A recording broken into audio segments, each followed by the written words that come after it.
Hello, everyone, and welcome back to another episode of the Kick-A-Ball podcast. Today, we've got a great a great interview upcoming with Coach Manuel Iwabuchi from Corpus Christi 2. He's been very involved in the Corpus Christi really soccer scene all across the area. He's a younger coach. He's been around, and we'll ask him a bit about that perspective as well, being a younger person.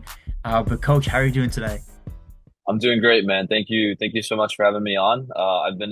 I actually remember quite funny. I remember early on in the KickABall days, I was asked to do, I think, a little bit of a Q&A, and I was super excited about that. So to kind of come a little bit full circle a few years down the line is super exciting. So I'm excited to talk with you, man. And you know what? It's been long enough. I think it's been long enough before I've actually asked you about this kind of stuff. But I think with us being only a month away from the USL2 season, I think now is the perfect time to get a primer on what Corpus Christi, the state of Corpus Christi soccer. No, yeah, for sure. We're excited.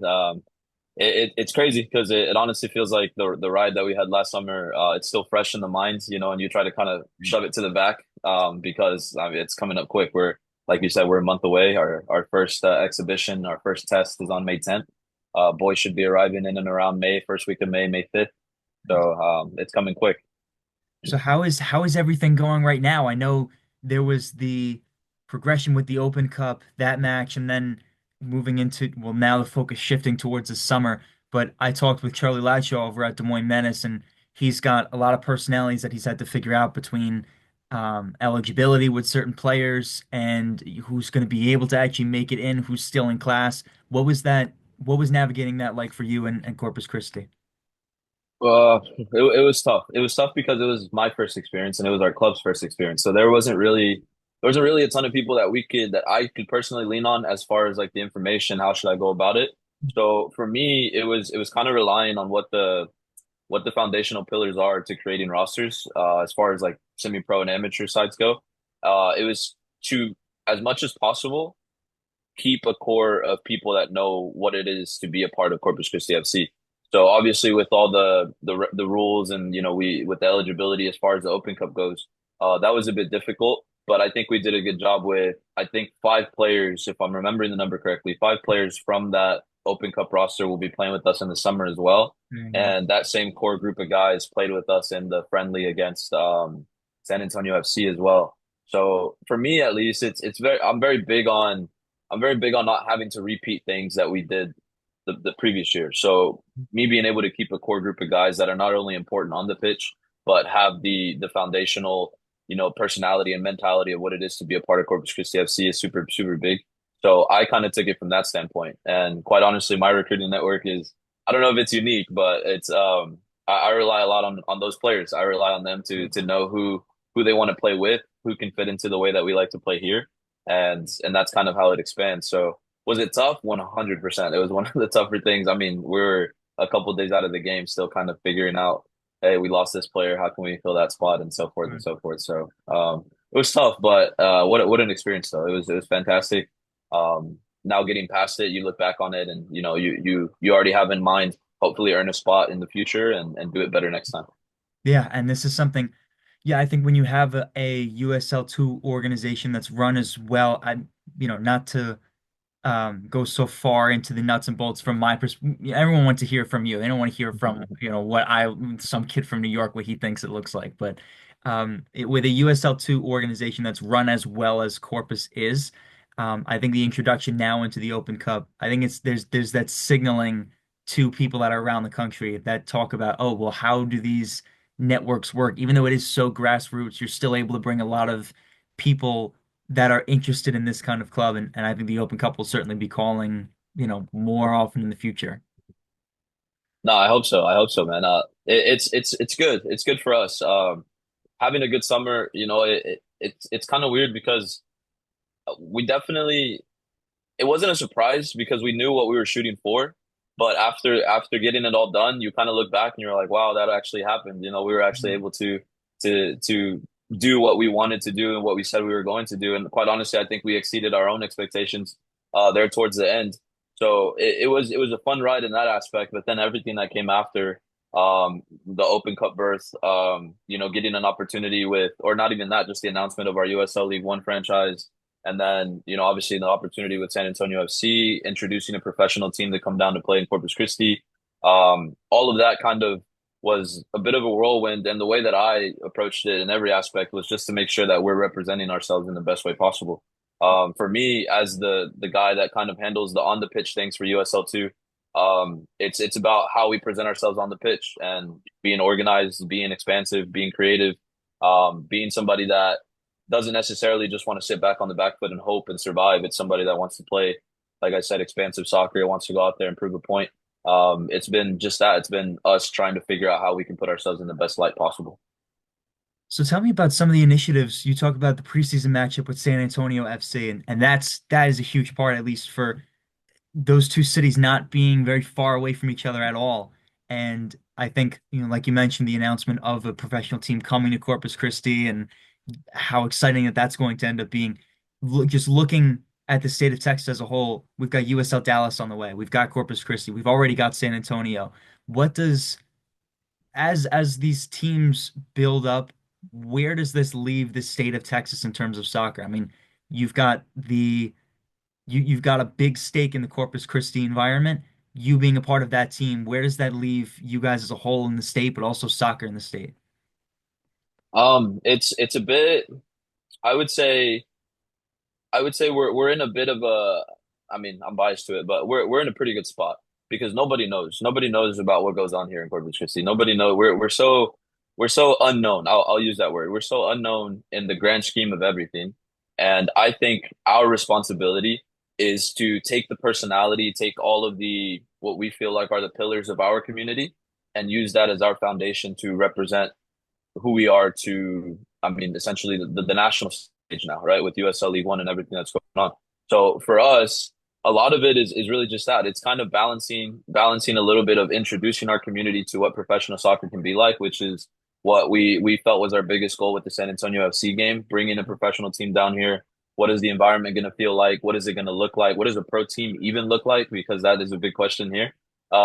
So it was balancing that as our objective, making sure that we can introduce what that is going to feel like and look like, and then for us, obviously representing our community in the best way possible. And for us, Corpus Christi is a community that's very, very competitive, and whatever sport that it is, basketball, football, baseball, soccer, well, they're very competitive. It sounds kind of funny to say, but the best way that I can say it is if you're not winning and you're not competitive and you're not putting, your best foot forward, you do have something to talk about with the local fans there. It's going to be tough to get their support. And I actually appreciate that because I feel like that's what it's also about in a lot of ways. Why are you going to go out and compete and put yourself out on those matches and not want to be the absolute best that you can be? Doesn't matter what you come from, doesn't matter how big you are. Go out there and start swinging and see what happens.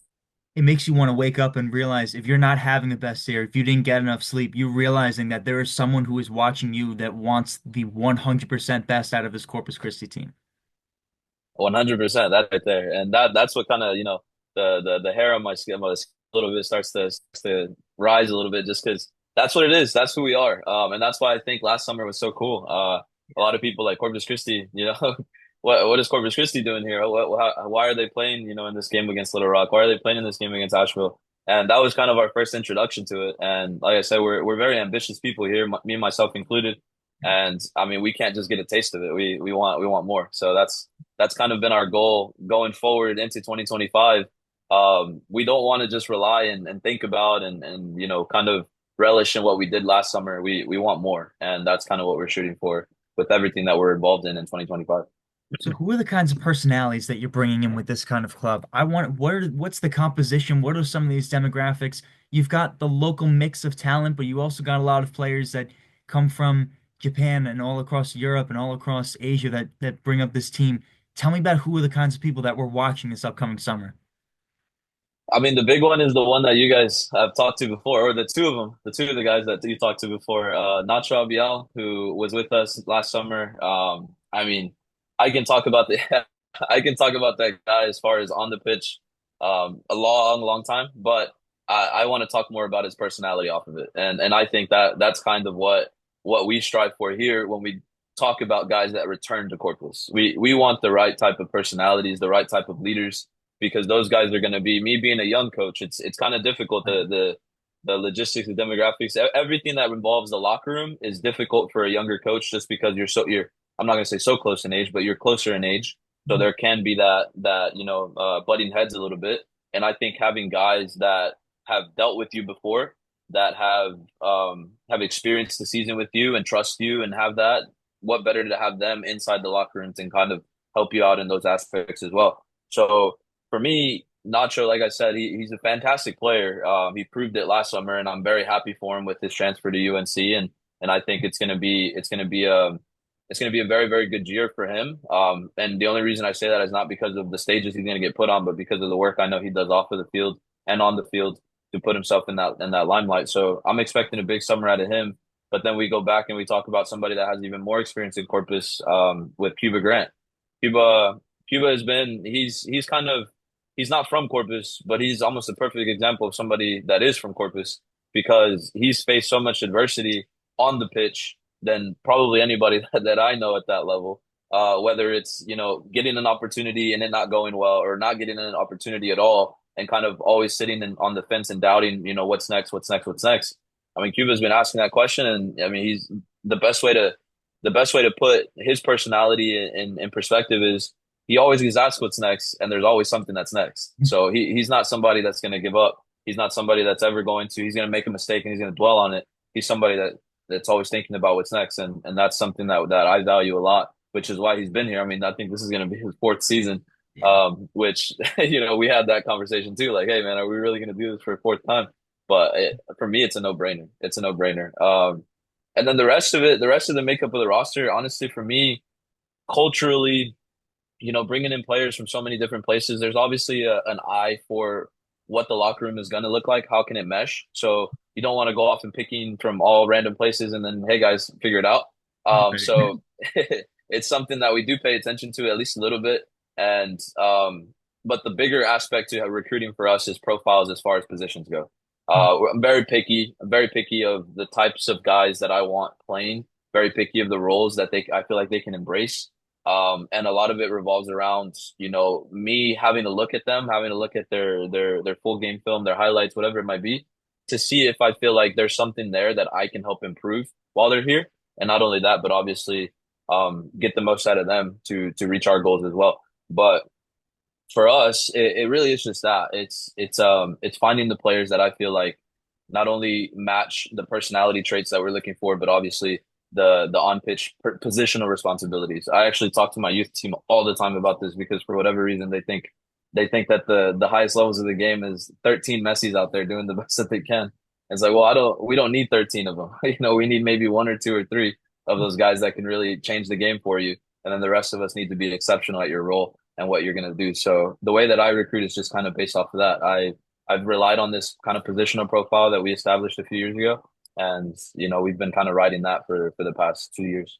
And writing that to very successful seasons, I might say as well.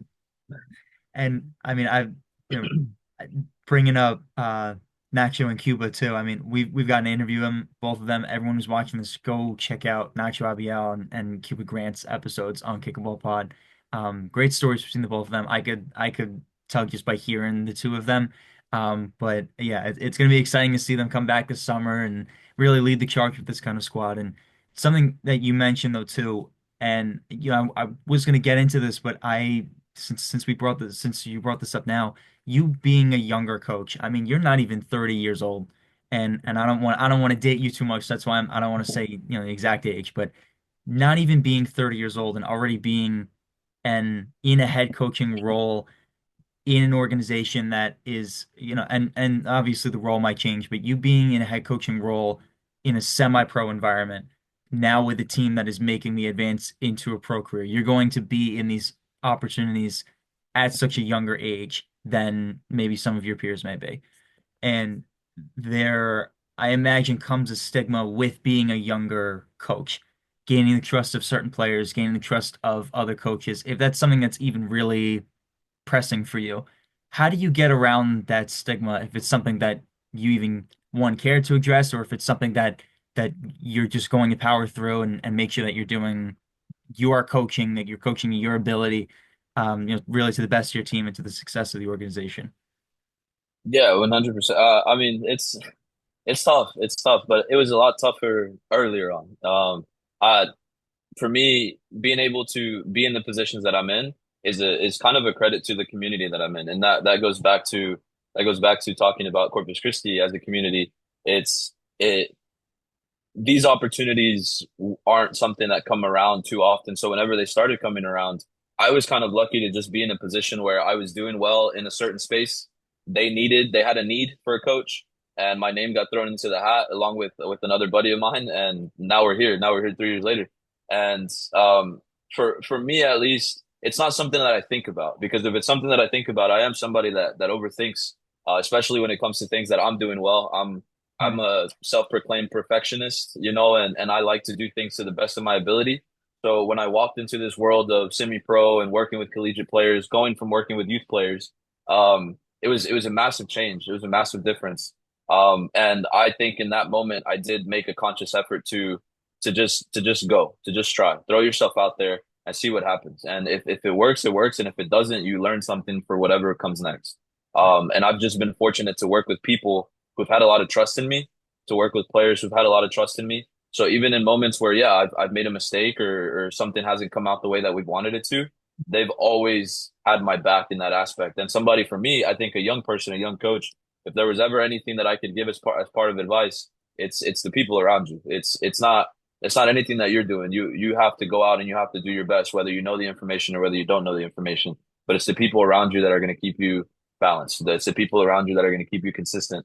And I'm very, very fortunate with players and with staff and people here, my family. I'm very fortunate to have people that back me. And when I'm having moments of self-doubt, when I'm having moments that I don't feel like, hey, maybe this is a bit too much for me, they quickly tell me, shut up and keep going. And that is something that I lean on a lot. And I'm very, very blessed in that aspect. But realistically, it also comes from just the way that I was raised and the community that I'm in. I'm just ambitious, I'm ambitious, and I have no I have no I have no thought process to the reasons why things could go wrong as opposed to what I'm gonna do to make it go right. And whatever happens at the end of that result, it's just water under the bridge. You succeed and you try to be consistent, or you fail and you learn and you try to fix it for the next time. So it is tough, but at the same time, it's just a number. It's just a number. You got to go out and perform anyway. Yeah, I think you're a paradigm example of a younger person being inserted into this environment, whether you were ready or not for the opportunity, whether or not you felt like at that point, um, well, what I'm trying to say is after 4 years of experience, whether or not you felt you were ready for that opportunity, you knew you had to take it because of the kind of position that you'd be able to put yourself in, but also the impact that you would have on certain players, even being, a younger kid, first going kid, older, but yeah, I mean, it's fascinating to hear this side of it though too. No, 100%. And that's what it is. Every time I reflect because it's something funny enough. It's something that I learned early on in my coaching career. The biggest tool you can have as a coach is the self-reflection, right? It's self-reflection and make sure that you're always looking for ways to better yourself and improve yourself. And in my self-reflection a lot after these types of seasons, because I wear a lot of hats. I work with high school kids. I work with younger kids. I work with all different levels of players. Sometimes I even dip dip my feet in beginner level players. And then in the summer, I get these high level guys that are ready to try to go pro. So for me, it's always putting it into light that the relationships that you build are really really what it's about. At least for me. The results of it, the way that we're playing, the performances, all of that causes a little bit of stress because at the end of the day, it's the career that I want. But I always self reflect to think about the moments that I've enjoyed the most, and it's the relationships. It's the relationships that I create with these guys, with the Nachos, with the Hakos from last year, with the Titos, where hey, I'm having a bad day per se in my life, and I get on Instagram and I see that these guys are signing to transfer to Wisconsin and UNC, and they're going off and doing some great things. It's very very validating for me, and not only that, but the conversations that I'm able to have with them as well when we get on the phone, and it's as if nothing has changed. We're back in the summer and we're talking about everything that we talked about then. So as much as it is, and as much as I want people to kind of know that here in Corpus Christi, we are competitive. Like that's our number one goal. We want to win. We want to win everything, every competition that we're in. We want to perform and show ourselves well. But I think what honestly makes us special is the relationships that we create here, because they're the ones that I mean, they're the ones that kind of um, they're the ones that made that shine the brightest after the fact. You know, we won the division title, but it's getting to meet the players that I got to meet that season that kind of are in my mind a little bit more. That's what makes just this move. I think that's what makes this club so exciting to watch because I see a lot of these other, clubs who may not have certain relationships to be able to make the moves that Corpus Christi does. Not only is it the winning, but it's the off the field success. I mean, I consider relationship building and being strong relationship building, not just whatever relationships that can be formed because you know each other, but strong relationship building as success off the field. That's just as good as a win on the pitch for me. And the fact that Corpus is able to have all these different successes in and out, that's what makes it so exciting for someone like myself watching from New York, who's never been to a game, but to hear the perspectives of people like you, like Nacho, like Cuba, who have had such a great time. And I think the fact that you have someone like Cuba Grant who's returning for their fourth year to come play USL2 ball, it I don't know how many different ways I could say it, but it just speaks to the environment of the club.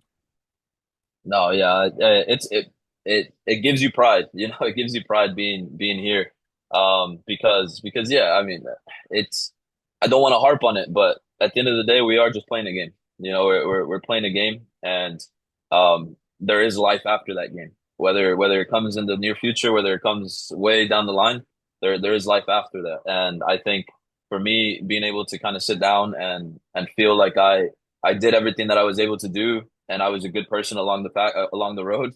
I think that's the big win, regardless of the wins, regardless of the hey, we were able to do this. All of that is great, but I take a lot of pride in. I mean, the way that I say it is being a player's coach. It's the relationship that you want to create with the boys, because at the end of the day, it doesn't matter how smart I am tactically. Um, you obviously have to have a fundamental in that aspect. But if I can get these guys to believe in me and run through a wall for me, they're gonna make anything work. You know, so it's really just that aspect of it. It's caring about them a lot more than just what they're able to do for you, and it's just been something that like I said, it gives me a lot of pride that guys like Cuba trust us enough and like the relationship enough to come back, like Nacho, like all the returners that we have coming from last season. So um, it's it makes it easy for sure. But like we talked about it too, like it's you also have the aspect of winning makes everything feel good and better. So you still got to be able to perform on that side of it. Very nice. So I've appreciated hearing this part of your coaching journey and where Corpus is at, but I also think I'd be doing a disservice if I wasn't asking for your entire, well, it's gonna sound a lot crazier when I phrase it this way, but I want to hear every step of where your soccer journey has brought you, from your first memories of kicking a ball around, really, let's say back up until Corpus, however long or short it may be, just because I think we've got to use this time now to, do service to your own journey, to figure out where you come from, where these perspectives of waking up every day and giving 100% have come from. So, Coach, I mean, I'll let you go for as long or as short as you'd like, and I'll just sit back and listen. No, that's a big one because I don't think I've thought of this for a while. Honestly, Really? you just kind of go and go, and you know, next thing you Yeah. know, you're in a certain spot. So, I guess for me at least, I actually come from a family. What I think this is pretty interesting. I come from a family that really isn't. We aren't athletes. We don't have athletes in our family. I think we played sports for the sake of playing them, but no one in my family, my mom, my dad, my brothers, my sisters, my sister, sorry, my brothers and my sister, they played for the sake of having, you know, enjoying sports Right. and athletics or whatever it might be. I was the only one that was a little different. I embraced it as something that I wanted to do, and it was something and it was soccer in the beginning, and it's been till now. But it's always been something that I wanted to, I pursued, and it wasn't for, and this is why I appreciate it so much. It wasn't for somebody pushing me. No, nobody was telling me, "Hey, go do this. Go play soccer. You're good at this. Go do this." No one ever really had that thought process with me. It was always just because I enjoyed it. I enjoyed playing. I had it around me. Yes, my family being Hispanic and being based in Mexico. We watched a lot, but no one ever really sat there and said like, "Hey, you need to go do this. You need to go see if you can get to the next level at this." So for me, I always had a super organic feeling towards soccer. It wasn't pressure to be anything more than just go enjoy and go have fun. And I was a little bit blessed in the aspect of, I guess, natural talent that I was pretty good at it. I could play it at a decent level. So that kind of fueled me a little bit more as I was going down the line. I was born in Laredo, Texas, moved to the Coastal Bend area when I was 3 years old, and that kind of kickstarted the journey as to like organized teams and everything that it is. I played in the small community that I live in. We're about 7,000 people. I played for little local teams here. Was asked by some friends to go play competitively in Corpus, and then that kind of started the journey of what we are now, which is a little bit more competitive. Hey, can you play collegiately? Can you do this? Can you do that? So I really enjoyed my formative years, and the more I think about it, because there's always some regret, there's always some doubt that you had whenever you some decisions that you wish would have gone your way. And for me, I have a lot of stories on that, but my reflection always comes to that. It was a joy. It was a joy to play, and there wasn't ever what I felt like was pressure to do anything else other than to enjoy the game. And I give a lot of thanks and a lot of credit to my family. I give a lot of thanks and credit to the coaches that I had as well, because I never really had those guys that kind of like what we're speaking about. I never had those guys that I felt were using me for things that I that I could do. So it kind of has always been that for me. And when I got the opportunity to play collegiately, I went to Texas A&M International in Laredo.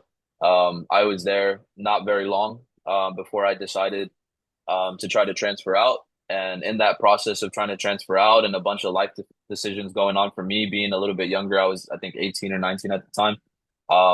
That ended up being my exit to the playing side of it. For whatever reason, things just weren't working out, and unfortunately, I ended up on the side of, hey, the cleats have been hung up per se. So that was a tough one. I actually stepped away from the sport for a bit at that time. I kind of just watched it. I obviously was around it from a different aspect, but it was a tough time just because I still wanted to play. I still wanted to be that player, but the timing of things just didn't work out in my favor. And then kind of through pure luck, I would say, my high school coach, who's a mentor for me now, spotted me playing in a pickup game, random night, and actually invited me out to go work with a couple of players. And I had never done anything like that before. And quite honestly, me in high school and younger, I never wanted to be a coach. It wasn't something that I had planned out at all. And I did it because I wanted to reconnect with my high school coach. I wanted to say, hey man, I haven't talked to you in a long time. You were a big part of my life. Let me see if I can rekindle this relationship and see what happens. And it just so happened that I caught this bug in that moment, and it was really fun and I enjoyed it. And he kept inviting me back. And then it all kind of just like wildfire at that point. It kind of just expanded into everything that it's been. Pretty soon I was working with groups. Pretty soon I got invited to work with the club, started getting my licensing, started working with some of the higher level age groups in the area. And then in and around, I think it was 2021, 2022. Like I said, I was doing well in my little landscape and what I was doing. And Corpus Christi FC needed a coach. And my high school coach actually called me and he's like, hey, there's an opportunity here. What do you think? And I'm going to be honest, at the time, I told him, no, I don't think I'm ready for that. I don't think Wow. that, yeah, Huh. I don't think I'm there yet. I had a lot of confidence in what I could do, but obviously the lack of experience with what the next level was going to be, intimidated me a little bit. And he was like, nah, like, I think this is good. This is something that you're going to be able to look back on and draw on. And so long story short there, I guess he kind of threw my name into the hat and I got a phone call. I got asked what would be the possibility. And it kind of shaked out in a way that, quite honestly, I was a bit reluctant, but they convinced me and we did it. And now I'm here. Now I'm where I'm at, as far as, with the club Corpus Christi FC. And I mean, there's a lot of different forks in the road that I could go on as far as my development as a coach and a person. But I think the most important thing for me, at least in my path, is that it's all been surrounded by, like I said, the people that really love and support me, the people that see something in me that maybe sometimes I don't see myself, and kind of push me down that path and push me towards what they think I can do. And at the end of the day, I'm fortunate for that, and I appreciate that. But I think it's always just been something that it kind of feels like a calling, because there were so many moments that I could have walked the other way and done something completely different. And for some reason, I'm still here and I'm still doing it. And I've been very blessed with that, the relationships, but also the success and the exciting opportunities that I get to present in an area that I grew up in, which is something that I'm very, very proud of. So I'm trying to think where my next question is going to be able to go with this I mean, I can't even imagine the I mean just the conversation of talking about where the well at least the opportunity with Corpus Christi and where that would have left this team. I mean, I think from again, this is from the outside looking in, but I think I really don't know if this team has the success that it does if you're not involved in the way that you are. Having I been there for appreciate such that. a longer time, your experience, your background that you came from, I think this team takes a completely different turn if you're not involved. I mean, is I know there's no use in thinking about, oh, where things could have been because there's nothing you could do to change the past, but is that a thought that comes into your head every once in a while about how far this team has come? 100%. 100%. Because like I mentioned, I'm kind of talking about what I feel like are the lighter sides, the more enjoyable sides of what I do. Mhm. But within that, and I don't want to be super, I don't know, dark on it, but there are dark moments. There's dark moments within that. There's moments of, like we were talking about, doubt, that my first season was kind of filled with moments like that of, hey, I don't know if that instruction is gonna make sense or if this is gonna make sense. Like there was a lot of moments within those years coming up to this point that were difficult. And I will be the first one to tell you that there was moments and times that I felt that I was at a fork and I had to make a decision of, do you want to keep doing this or do you not want to keep doing this? And a lot of it always comes back to what I was alluding to as far as the community goes. It's really just that ambition is a good word for it, but it's almost like, I almost want to use the word delusion. It's kind of like a delusion of, no, you can do it. You can do it. And in the moment, it feels like that. It feels like maybe you're pushing yourself a little bit too far. Maybe you're trying to shoot too far. That's why I use the word delusion. But that has always turned into something that I feel like I said, has put me in a better position than I was previously. So taking all of those risks, taking all, and sometimes they weren't risks. I know a lot of people know we lost a player in the 2023 season with Melvin, and I was very, very close with Melvin. Fantastic kid, fantastic player, and that one stung and that one hurt. And because of everything that I felt like my foundation as a coach was, that was another one where I don't know if I want to do this anymore, because if I have to endure something like that again, it's going to be tough. And all of those moments, right? And even in that situation, Cuba can attest to this as well. It wasn't about being afraid of what could happen, but it was about going forward, because that's what he would want, and that's what we feel like. Hey, we need to put him in the best light possible. The better we do at Corpus Christi FC shines a light on a kid that was fantastic, that was taken too soon, but that everybody needs to get to know, because he was a big part of the project that we were in. So even in dark moments like that, where I have doubt in my head of whether I want to continue or not continue, it's always been that, I'm gonna use the word again, that delusion of just, hey, just do it. Who cares what happens? If it works, it works. If it doesn't, it doesn't. Who cares? And like I mentioned, I've been very blessed to have more that worked out than not. So, um, yeah, I think about it, and as much as I don't want to say, like, it's not about me. There's a whole staff here. There's a bunch of people that make this thing click and work. But I sometimes I do like to think that there's a bit of credit my way, just to feel the ego a little bit. So talk to me about some of the staff that has been involved with this club as well. I mean, you talk about you with the rest of this being a team led. Well, obviously every head coach there's always the staff that's involved, whether it be assistants in that specialize with attackers or with goalkeepers and defenders. There's even I've even heard across some college programs there are assistants that will deal with strikers and keepers or defenders and keepers. And there's a whole different system. tell me about the kind of people that you've surrounded yourself with in all facets of this coaching.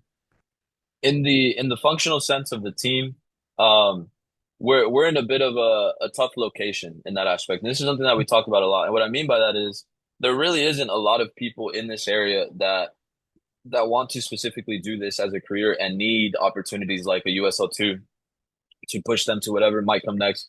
So in identifying coaches here locally, it is a bit difficult because not a lot of them can spend the time of an entire summer or what a USL2 season commitment entails.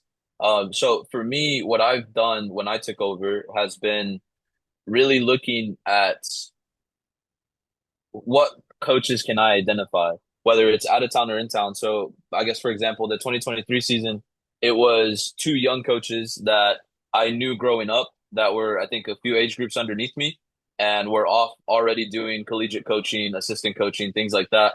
And I had a conversation with them at a showcase, I think, one time, and I was like, "Hey, would you guys be interested in coming back down to Corpus for the summer? Because that's where they lived, or that's where their families were, and kind of helping me out with this." And again, that was more of a decision based off of number one, opportunity, but at the same time, two kids that I know are going to be 100% hungry to do what they need to do to get to whatever's next. And that's always what I think USL2 is in like a very, very small overview where it's a springboard to whatever's next. So with our players, with our coaches, whatever it is, that's really what it is. I like to surround myself with people that want whatever comes next and are willing to do whatever they can, whatever they need to get to that point. So as far as like the team staff, it's always been coaches like that. Last season it was a young coach that had played for Corpus Christi FC before and was actually going off into collegiate ranks for his first time. He was our strength and conditioning coach, and then another coach who was kind of he was in the area because he was with the university with the women's side, and we just developed a really really good friendship. And I mean, he was kind of like my he was kind of like my it's kind of like my fire to my ice in a sense. It sounds kind of funny, but I was this side and he was that side, and we just worked really, really well together. So even in that aspect, I don't think it's necessarily planned out in a way that, is I can sit here and paint a pretty picture. It's not. It's a matter of opportunity, I think, and that's what Corpus Christi FC represents for our community, and I think it's the same for the staff. Um, Front office staff, though, I mean, we have our director of operations. She's fantastic as far as everything that we need. I work with her very closely in a lot of ways. Whenever things are a bit difficult, whenever things aren't the way that maybe she thinks I want them to be, she's the first one to call me. She doesn't, and this is what I like about her. She doesn't really like make a big decision without including me, and I appreciate that very much because she could. She could go off and just kind of do things the way that she wants them to get done. But she makes a really really big effort to make sure that the boys are taken care of, that I'm taken care of, that the way that we want things to get done, that they're getting taken care of that way. So she's been a big big blessing for us as far as USL2 goes, and a lot of the changes that we've had in recent years to get to the point that we're at are a big credit to her as well. And then obviously the big man in the front office, Dr. Kingsley, who is Yeah. our owner and club president. The man with the plan, but unfortunately, he works so hard all the time that no one really gets to see him too much. So Mm. I do want to put like a little bit of light on him because I mean, none of this what we're doing is possible without him. Um, there's moments that yeah, he is a bit disconnected from the things that are going on, but he's always the first one. I mean, the Open Cup game, the playoff games, I can always count on a message and a text from him letting us know or letting me know what his opinions were, how he's proud of what we're doing, how he's appreciative of the things that we're doing to represent the club. So it a lot of what happens here is again it's very tight knit. We've been working with each other for so long.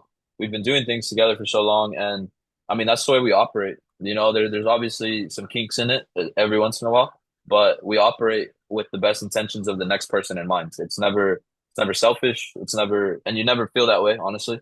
It's never it's never a situation where you feel like, hey man, I don't think I play a role in this. Like they make you feel like you played a role in it. And I appreciate that.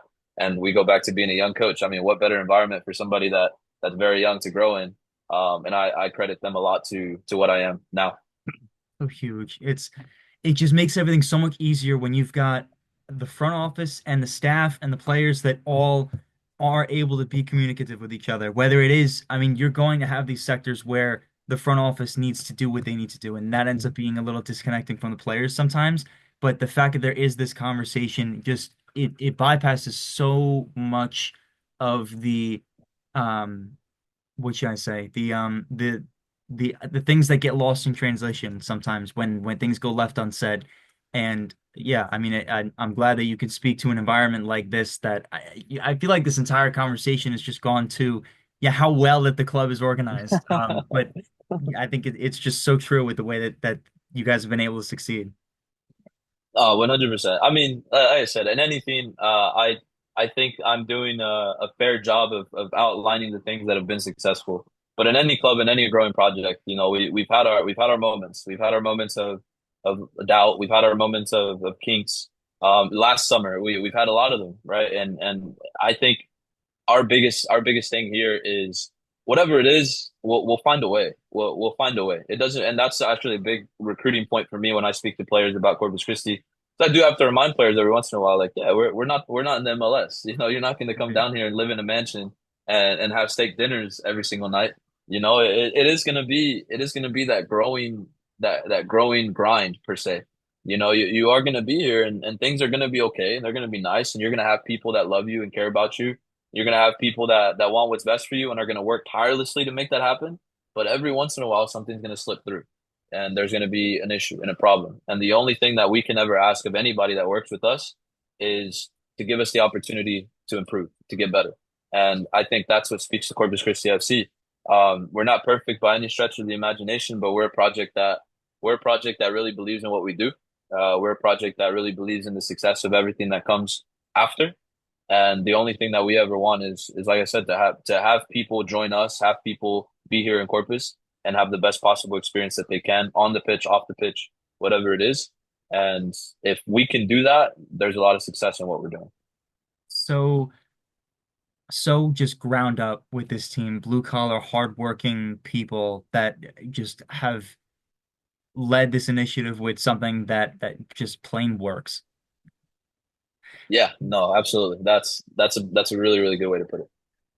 And I think the last sector of this that I really want to get into with your own career, and I mean, you've talked about the youth coaching that you've been able to do, and I know, some of the boys that you coached. I mean, what was it, a few months ago, district champions, I believe, after a 1-1 Yeah. one start. Yeah, Uh, dude. Tell me about. Oh, get out of here. So Yeah. I gotta hear. Tell me about the story of this team, as much as you're able to talk about with this, because I know these are younger players, but I mean, I know something that was put up on your page at least was starting 1-1 and then winning five straight, pulling this team together, and then ultimately to become district champs. What what's that journey like? Coaching players who not quite are on the cusp of these USL, these MLS leagues, but younger boys who can still see this pathway to pro and still are a few years away from it. No, 100%. These guys are they're a lot of they're a lot of what I feel like is fills me with the pride. Obviously the USL2 and all of that is exciting. I get to draw a different side of myself. But because of the different hats that I get to wear, this is a big one for me because for little context into the school, they're a private school. It's a very, very small private school. A lot of these kids are complete brainiacs. They're smart. They're going to go off and be businessmen. They're going to own businesses. They're going to be lawyers and doctors and maybe presidents one day. Like that's the type of clientele we have. And the biggest thing about them that I appreciate is that soccer is not anywhere near the list of priorities for them. It's not something that they absolutely need to go about whatever it is that they want to go about. It's just something that they do because they enjoy it and they like being out there and they like being a part of a group. So for me, being able to interact with kids like this who are so open to learning, who are so open to instruction and listening and really just kind of putting together a team that they feel like, hey, this is worth it. This is worth our time. Let's go out there and let's do our best. This is a perfect practice ground for me. I actually attribute a lot of like the methods that I kind of use in the summer to this group because they're very similar. We work together 5 days a week. We play 2 games a week. So it's very similar to the USL2 schedule. So a lot of the recovery methods, a lot of the film study methods, a lot of the tactical sessions that I need to get points across with 2 days in between games or whatever it might be, I actually use with them. Obviously, very watered down, but I use a lot of those methods as like a almost like a practice for what the USL2 is going to be. But with this group, honestly, it's really just about it's what we were talking about. It's a belief. It's a belief and getting them to believe that they can actually do it. They can actually play. They can do what they need to do to be successful. With this group in particular, we have kids that quite honestly, some of them have been playing soccer maybe like 6 months. Maybe it's their first time playing soccer ever, or they took a long break and they're coming back to it. Last season we were actually I think we finished second to last in our district. We had a tough one, and then to we had all those kids return. We added a couple pieces to it, and we had a very very big season. But I think the success of them, it's not necessarily in what they did on the field or anything like that. It's quite honestly they just believe. They believe in the staff. They believe in the school. They believe in each other. They like playing for each other. They have all those elements to it, and it turns out to be something that's pretty successful. And just like any season, like I was talking about, I think this is a good example, and you kind of said it. We had our moment of dark, right? We went 1-1-1, and we felt we should have been better. We had a sit down, and we had that little fork in the road, like, hey, what do we want to do? Is this just something we want to enjoy and have good times with, or is this something that we actually want to be as productive and as good as we can be? And these guys made the decision for us. They showed up to training the next day and the next few weeks, and next thing you know, we're in the state quarterfinals. Unfortunately, that's where our road ended. But yeah, no, it's for the if you like the Leicester Cities of the world winning the Premier League, these are the types of guys that you like right here. And this also goes back to you talk about these boys being potentially young professionals in running businesses, doctors, Mhm. attorneys, being involved in other pursuits. But I think the intersection of youth sports as they move further into their careers, and this is something that I've had conversations with in other facets, but I think being involved in sports allows you to help being a team player. And excuse me for going off a little bit on this corporate Good. tangent for a second, but allowing yourself to help being a team player and realizing that there are other people that are involved with your decision to maybe not put 100% in or not to go full on in training. Knowing that there are other people involved in this project, it helps with regaining that motivation and just being a better employee, coworker, boss with other people. And I think it's really what youth sports has really helped with, at least in the professional environment. 100%. That's what it is. We had our soccer banquet, I think last week, and that's kind of what I told their parents. It's like, I mean, yeah, this is all fun and this is all great. What they were able to do during the season, but at the end of the day, what is youth sports for is exactly what you're saying. It gives you the perfect practice for real life. The accountability of being on time, the accountability of wearing the correct uniform, of doing the right things, of not taking shortcuts, and it gives you a perfect practice field for life lessons and life tools. And I credit youth soccer, kids like this, kids like I work with at the academy for honestly my success because of the foundation that they gave me to the USL2 and working with semi pro and working with this. I just have a very different outlook to it. It's never going to be right. It's never going to be me degrading and me trying to get the most out of you because I'm challenging and I'm pushing you in a weird way. It's not like I can do it from a perspective of care. I can do it from a perspective of conversation and relationships. And honestly, I consider myself my as a coach 100% a teacher. Like that's my job. If you don't get the tactical concept that I'm asking you to get, I'm not going to say you just don't know enough. I'm going to say I'm not teaching it correctly. Let me go back and let me figure out how I can word it in a better way so we can all obviously be successful. So my foundation is youth soccer, and it's something that I'm proud of. I don't say that to put myself in like a lesser because I know some of these coaches come from pro environments all through their careers, and for me that's not the case. But I think for me the foundation that I have as being a teacher has been successful in the USL2 space because it's a breath of fresh air for some of these guys that maybe get the other side of it at the universities or get the other side of it of their youth setups or whatever it might be. I just think it's different in that sense because I do treat it different. Fascinating. And yeah, I mean, I think there's a whole conversation, and the school that I go to, they're having a little bit of this, not with the soccer team, but with other sports teams that are up there. There's the change of the old guard of a person who has been playing this college sport for 4 years, went right into a coaching job, worked their way into the head coach, and has been there for 40 years. And then now there's the conversation of, okay, this is his last year. Where do we go? And they've made that decision based on what they felt was best for the environment and, or well, that coaching environment. But there's I think there's definitely a rift sometimes when you have older coaches who coach a certain way where it is very, and this I'll only attribute to this experience. I won't make a broad statement on this, but he was very much ruled with an iron fist and ruled with the way that he was taught back 40 years ago when he was playing.